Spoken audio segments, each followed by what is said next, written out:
The air was crisp that Halloween night, the kind of cold that makes your breath visible, puffing out in little clouds as you talk.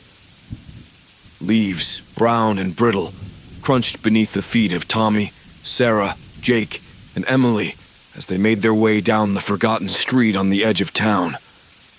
They were nearing the end of their trick-or-treat route, bags full of candy and faces flushed with the thrill of the night, but something was pulling them onward. "Are we really doing this?"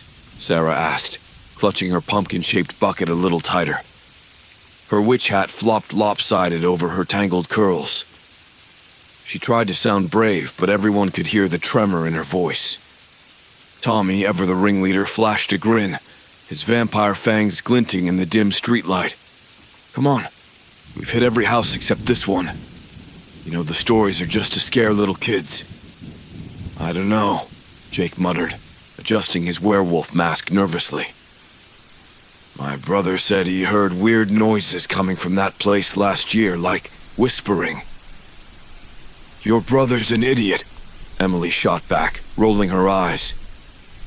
Dressed as a ghost, with a sheet barely covering her small frame, she wasn't about to let some rumors spook her. But still, her steps slowed as they approached the looming shadow at the end of Hollow Hill. The house seemed to materialize out of the darkness. Towering and twisted, its crooked silhouette stood against the night sky, backlit by a pale, ghostly moon.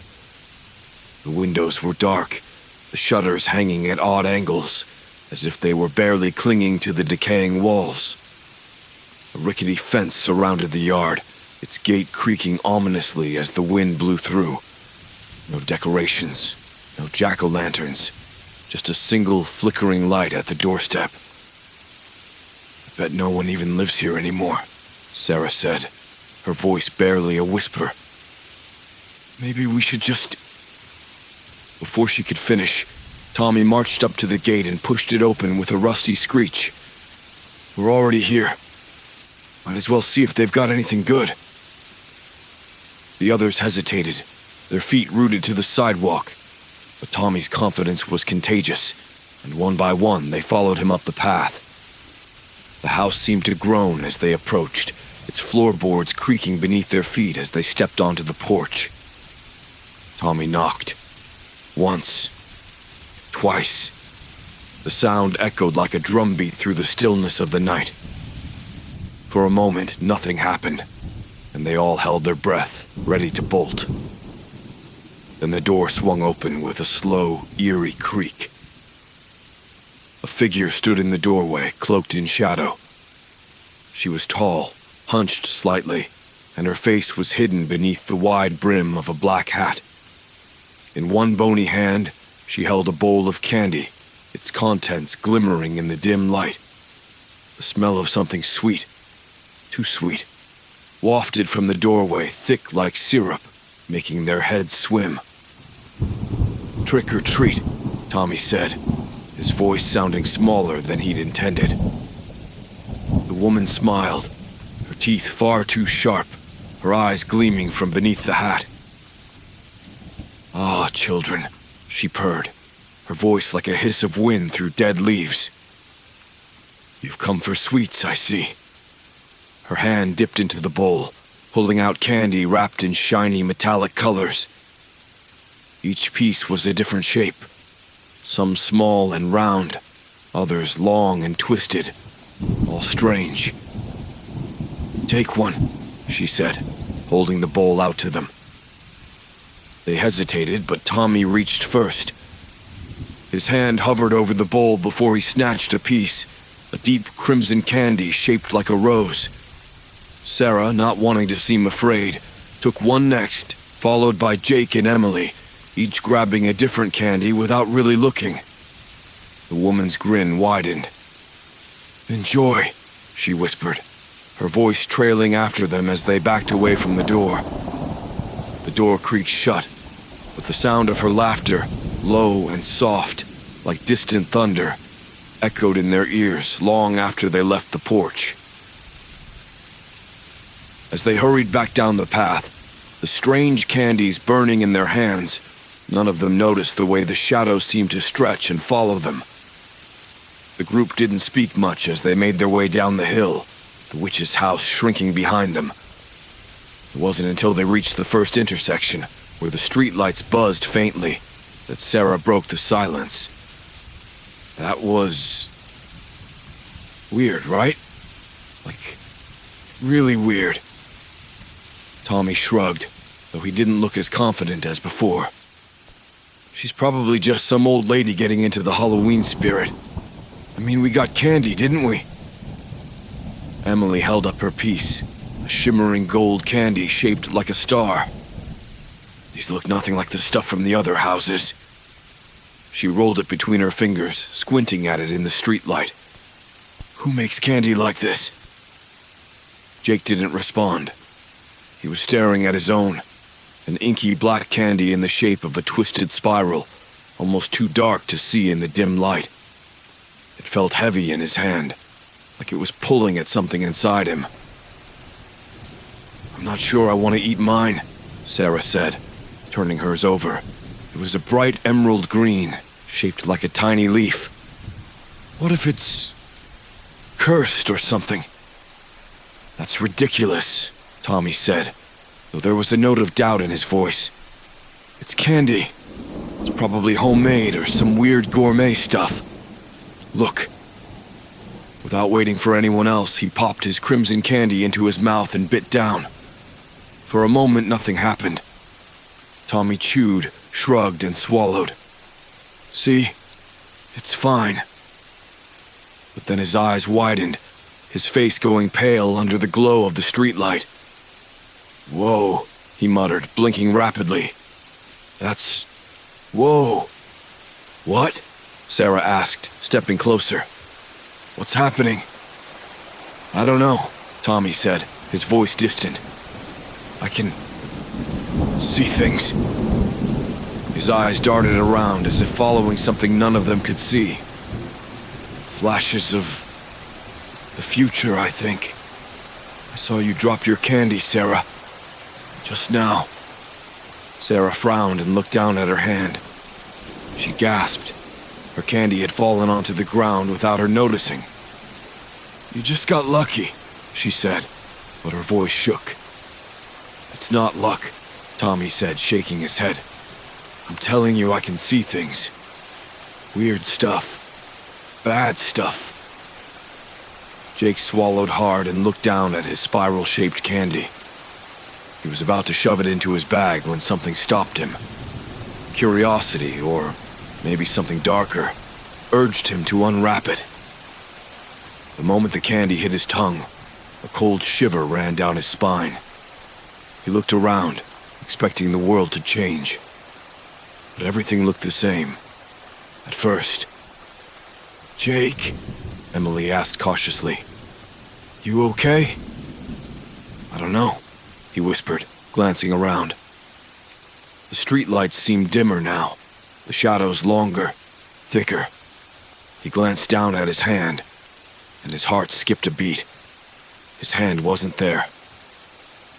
I think I'm invisible, Jake said, his voice trembling. Emily gasped and reached out, her hand passing through where Jake's arm should have been. Jake, I can't see you. Awesome, Tommy said, though there was fear behind his words. That's actually awesome. No, it's not, Jake snapped, his voice panicked. What if I don't turn back? Emily stared down at her star-shaped candy, then back at the others. I don't think I want to. But before she could finish, Sarah popped her candy into her mouth with a determined look. She chewed and swallowed, waiting for something to happen. The moment she did, the streetlight beside her flickered and went out. The air seemed to hum, and suddenly, the street looked different, alive. The trees, the pavement, even the fence across the street shifted as if they were breathing. Sarah's eyes went wide. Oh no. I can feel things. Everything around me, it's alive. The group stood frozen for a moment, staring at one another in shock, their worlds shifting in ways they couldn't understand. "This isn't right," Emily whispered. She clutched her candy tightly, refusing to eat it. "We need to get rid of this stuff." But before any of them could respond, Tommy's eyes glazed over again. He let out a sharp breath, his face going pale. "Something's coming," he whispered, barely able to get the words out. "Something bad." And in the distance, a low, guttural sound began to rise. The low growl echoed through the streets, raising the hairs on the back of Emily's neck. She clutched her star-shaped candy tighter, resisting the urge to throw it as far as she could. But something told her that whatever was happening couldn't be undone that easily. "What's coming?" Sarah asked, her voice quivering. She glanced down the empty street, where shadows flickered unnaturally in the distance. "I don't know," Tommy said, his voice trembling. His eyes were wide, unfocused, like he was seeing something none of them could. "But it's close. We need to move." "We can't just run," Emily said. "We need to figure this out. These candies, they're doing something to us." Jake's voice came from the shadows, disembodied, only adding to the eerie feeling. "Yeah, no kidding. I'm invisible, remember? How are we supposed to fix this?" Before anyone could respond, Sarah yelped. The trees lining the street swayed violently, as if caught in a sudden gust of wind, but the air was still. She backed away, her heart pounding in her chest. I think they're following me," she whispered, staring at the trees in horror. Their branches seemed to stretch toward her, creaking and groaning, their bark cracking like they were trying to pull themselves free of the earth. "She's right," Jake said, his voice barely audible over the rustling. "The trees, they're moving." Sarah's legs trembled as she took another step back. "I don't want this. I don't want to feel them. They're alive, and they're angry." "We need to go now," Tommy urged, pulling Sarah's arm. "We'll figure it out later." "Wait!" Emily shouted, holding up her hand. Maybe these powers can help us, if we use them right." Tommy turned, his face pale and sweaty, but his eyes narrowed with the glint of determination. "What are you saying? You want to use this stuff?" "It's not safe, Emily. Nothing is safe right now," she shot back. "But Tommy, you can see the future. Jake's invisible. Sarah can... I don't want to!" Sarah cut her off, her voice cracking. "I don't want this!" A cold breeze swept down the street, cutting through them like icy fingers. Emily's heart raced as she heard the growling again, closer now. It was coming from the direction of Hollow Hill. "We don't have a choice," she whispered. "We have to use these gifts, or we won't make it through the night." Reluctantly, they nodded. Tommy took a deep breath and closed his eyes, focusing. "Something's there." He pointed down the street toward the intersection. "It's coming this way. Big. Fast. I don't know what it is, but it's not human." "I'll try to find out," Jake said, his voice wavering. He stepped toward the shadows, his footsteps silent as he vanished into the darkness. The others waited, their breaths shallow and hearts pounding. The moments dragged on, each second feeling like an eternity. Suddenly, Jake's voice came from somewhere nearby, a frantic whisper. Oh God, it's like a dog, but bigger. It's sniffing around like it's looking for us." "Looking for us?" Sarah whimpered, glancing nervously at the trees that seemed to lean closer to her. "What do we do?" Tommy grimaced, his hands shaking. "We can't let it find us. Sarah, can you make the trees do something? Block it or something?" Sarah's eyes filled with terror. I don't know how. I didn't ask for this. The trees seemed to groan in response to her panic, their branches twitching, like they could feel her distress. You have to try, Emily urged, stepping closer to her friend. It's getting closer. Sarah took a deep breath, her heart pounding. She closed her eyes, focusing on the strange, unnatural sensation that buzzed beneath her skin.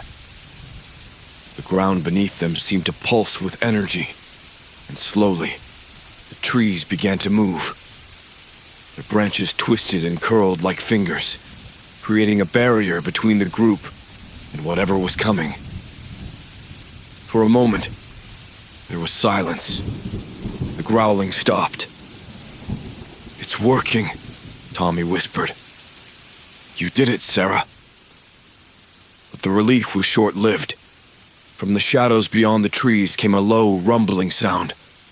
The beast, a hulking, dog-like creature with glowing red eyes, stepped into view, sniffing the air. Its fur was matted and thick, its claws scraping the pavement as it prowled forward, its eyes locked on the trees. It's going to break through, Jake shouted from somewhere in the darkness. Emily felt her stomach twist in fear, but she knew they couldn't just wait. She looked down at her candy, still clenched tightly in her fist. I don't want to eat it, she whispered to herself, but the others were running out of options. Tommy's future sight couldn't stop the monster. Jake's invisibility wouldn't hide them forever, and Sarah's connection to the trees was weakening. She had no choice. With trembling hands, Emily unwrapped her star-shaped candy and popped it into her mouth.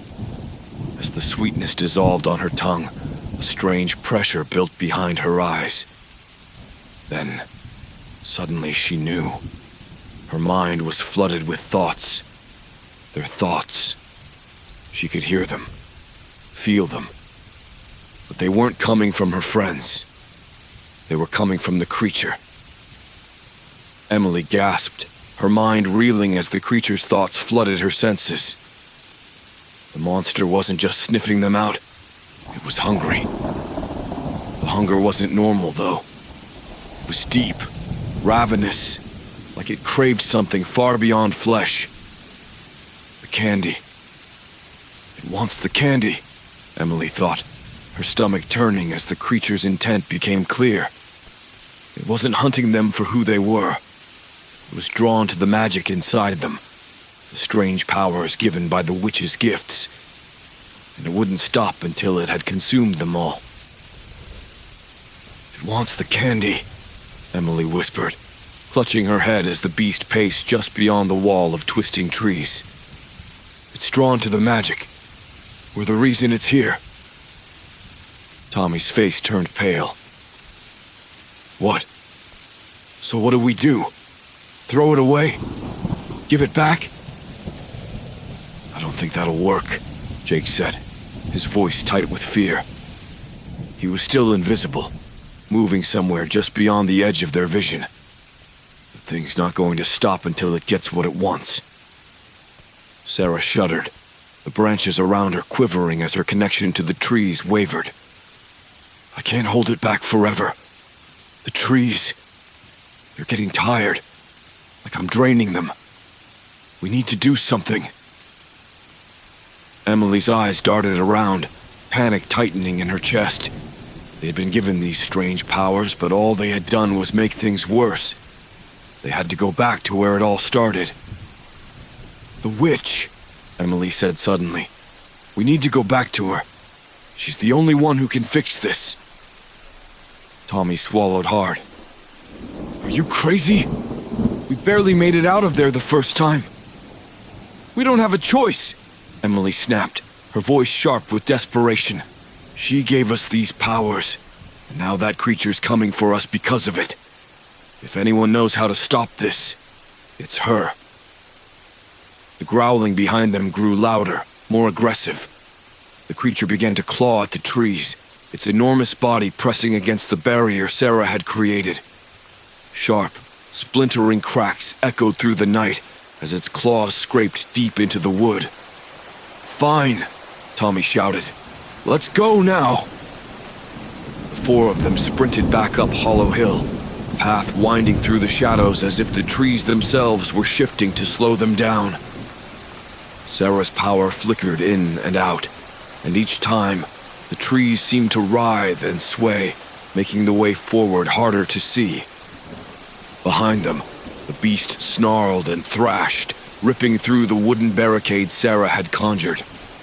They ran, breathless and terrified, until the familiar outline of the witch's house loomed ahead. Its crooked windows and twisted frame looked even more menacing in the pale moonlight. But none of them hesitated this time. They charged up the path and pounded on the door. It swung open before they could knock a second time. The witch stood there, her tall figure framed by the flickering light of a single dim candle. Her eyes glittered with amusement, as if she had been expecting them all along. "Back so soon, little ones?" she purred, her voice soft but dripping with menace. "Enjoying your treats, are we?" Tommy stepped forward, panting. You have to help us. There's something out there. A monster. It's after us because of these powers you gave us." The witch's smile widened, her teeth gleaming like daggers in the low light. "Ah, yes. You've tasted the magic now, haven't you? Such sweet, fleeting gifts." Emily trembled, stepping forward with more courage than she felt. "You didn't tell us there was a catch. We didn't ask for this." The witch's eyes gleamed, her expression unreadable. "Every gift has a price, child. I warned you not to overuse them." "But we didn't know," Sarah cried, her voice desperate. "We didn't know it would bring the creature," the witch finished, her voice barely above a whisper. "That's no ordinary beast. It's a hound of the shadows, drawn to those who meddle too deeply with powers they don't understand." She glanced at the group, her gaze lingering on each of them. "And you've meddled quite a bit, haven't you?" Emily's heart pounded in her chest, her mind racing. "Then tell us how to stop it. What do we need to do?" The witch let out a soft chuckle, a sound that sent a chill down Emily's spine. "There's only one way to stop the hound. Return the magic to where it belongs. But I doubt you'll want to pay that price." "What price?" Tommy asked, his voice barely steady. The witch's grin grew wider, and her eyes darkened. "To stop the hound, you must give up what you've been granted. The powers, and something more." "What do you mean?" Emily asked, dread creeping over her. The witch's voice was cold, final. "The magic is tied to your very essence now. To rid yourselves of it, you'll have to give up more than just these gifts. A piece of your soul will go with them." The room seemed to tilt, the weight of her words crashing down on them. The creature's growls echoed in the distance, getting closer. They had no time to waste, but the price of salvation was higher than they could have imagined. The witch's words hung in the air like the thick fog creeping up from Hollow Hill. A piece of their souls? Emily's mind raced, her stomach twisting with fear. They could hear the creature outside now, the deep growls growing louder, closer. Time was running out, but how could they possibly pay that price? Tommy spoke first, his voice shaking. "What if we don't do it? What if we just run?" The witch's grin faltered, her eyes narrowing. "You can try, but the hound will follow. It is bound to the magic inside you now. You cannot outrun it, and with each minute you wait, it grows stronger, more relentless." Sarah's face was pale, her hands trembling as she clutched her candy bag. "We can't just give up part of our souls. That's crazy. There has to be another way." Emily stepped forward, her heart pounding in her chest. "If we don't, that thing will hunt us down, won't it? Her voice quivered as she spoke, but deep down she already knew the answer. The witch tilted her head slightly, a cold smile playing on her lips. Indeed.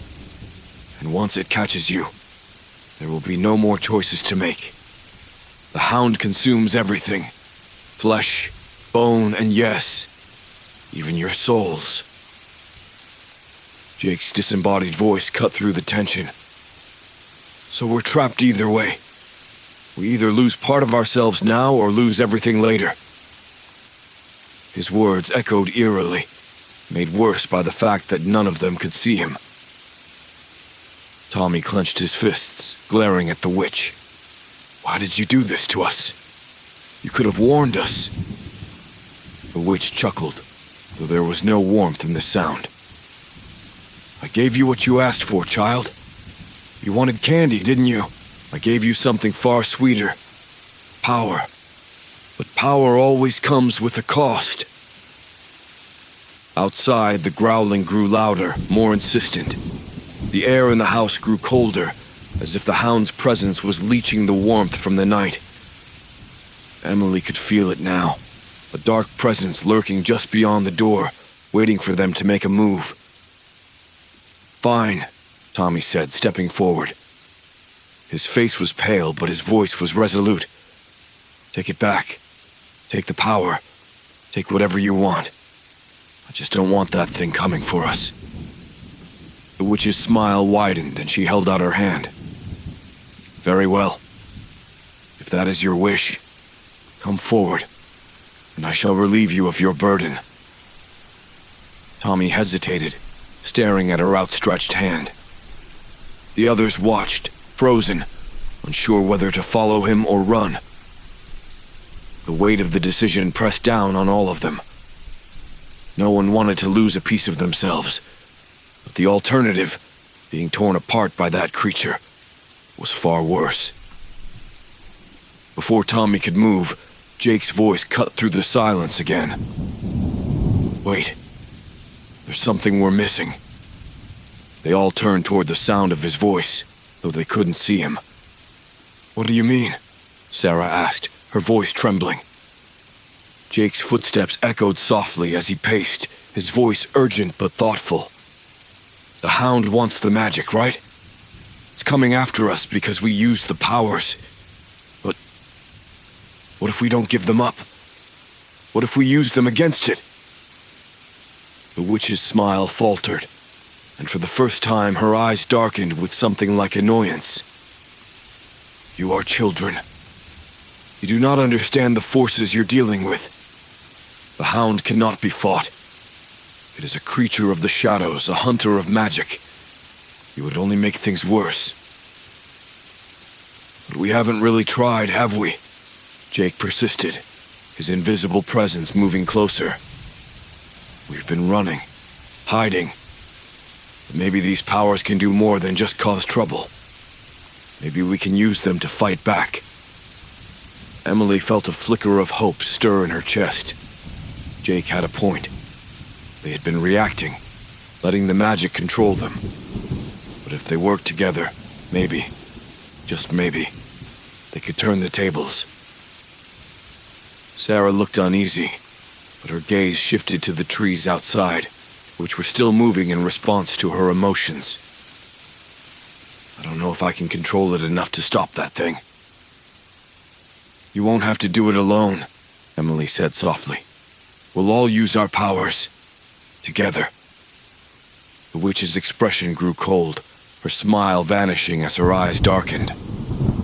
You're fools if you think you can defy the hound. You will only hasten your doom.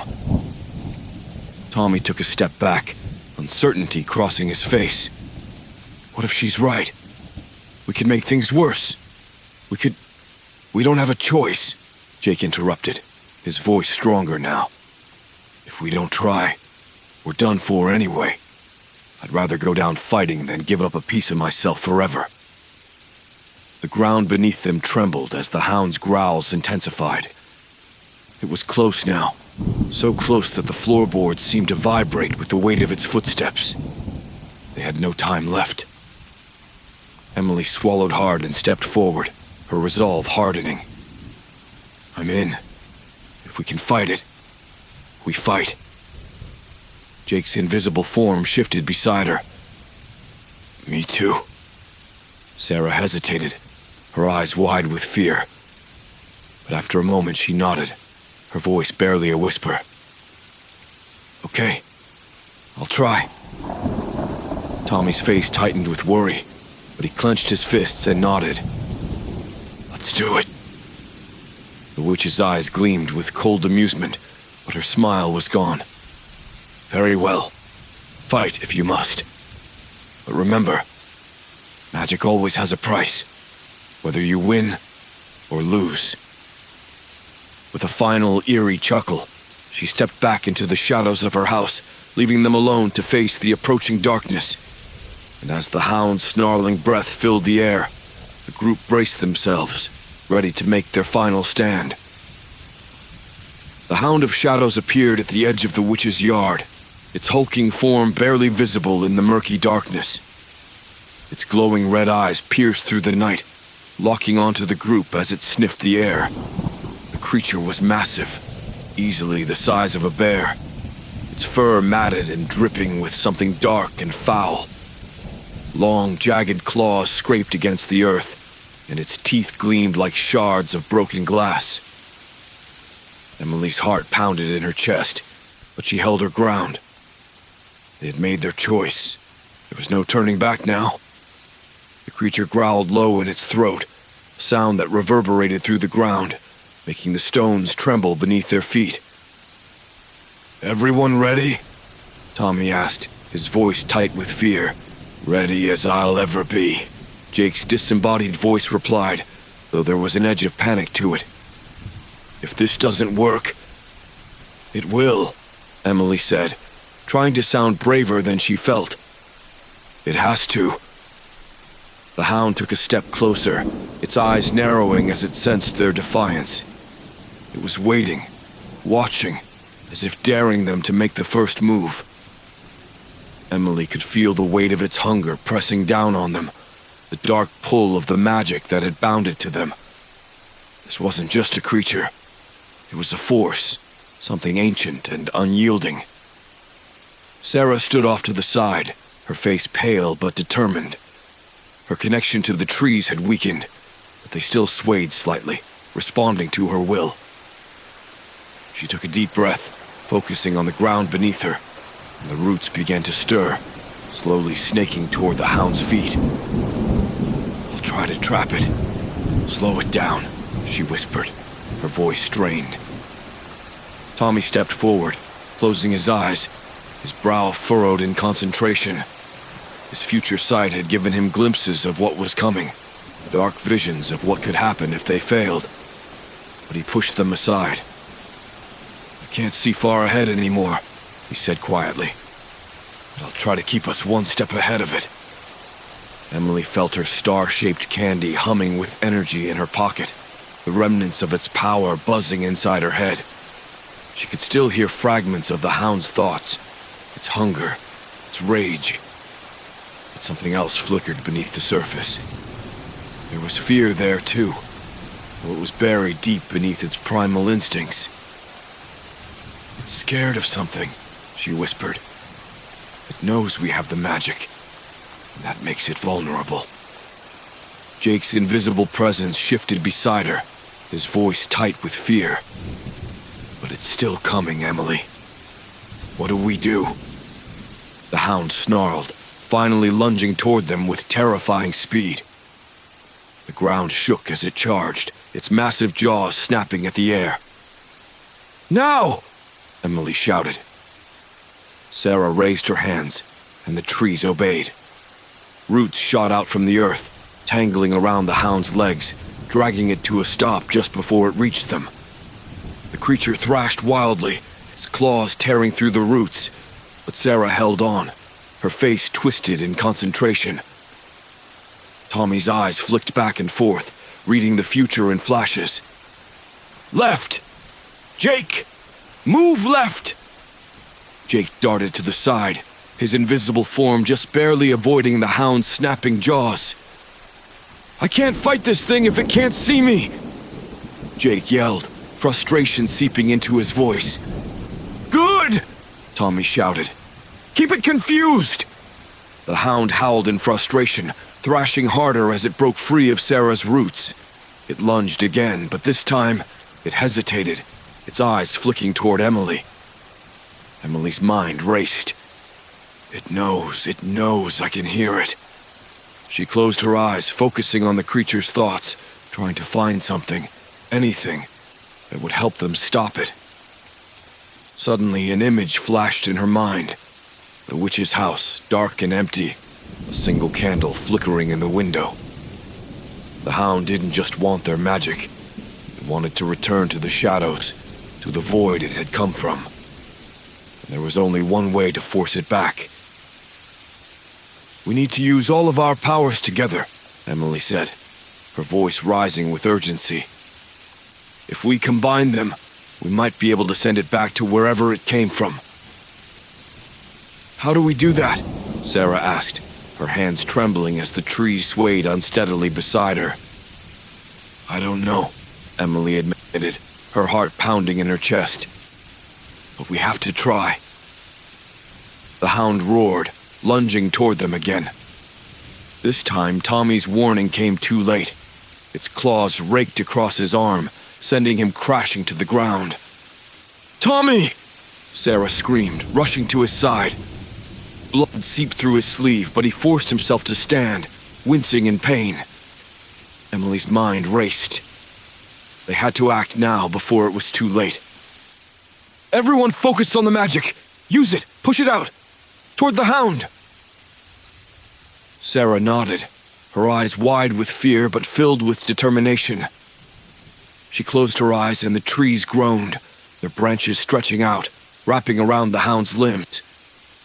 Jake darted closer, his invisible hands pushing against the creature's massive body, though it couldn't see him. Emily clenched her fists, summoning every bit of power she had left. She could hear the hound's mind shrieking in anger, in fear as they pushed the magic toward it, surrounding it, suffocating it. The creature howled, its body convulsing as the shadows around it thickened, pulling it back, dragging it down. For a moment, its red eyes locked onto Emily's, filled with fury. And then, with one final ear-splitting roar, the hound dissolved into darkness, swallowed by the shadows from which it had come. The night fell eerily silent. They stood there, panting, trembling, their bodies weak from the effort. The hound was gone, but the witch's house still loomed behind them, dark and watching. Emily glanced at her friends, her heart heavy. They had survived, but something told her the witch's final trick wasn't over. We stopped it, Jake whispered, still invisible. For now, Emily replied, staring into the shadows. And from the depths of the witch's house, a soft, chilling laughter echoed, quiet, distant, and filled with promise.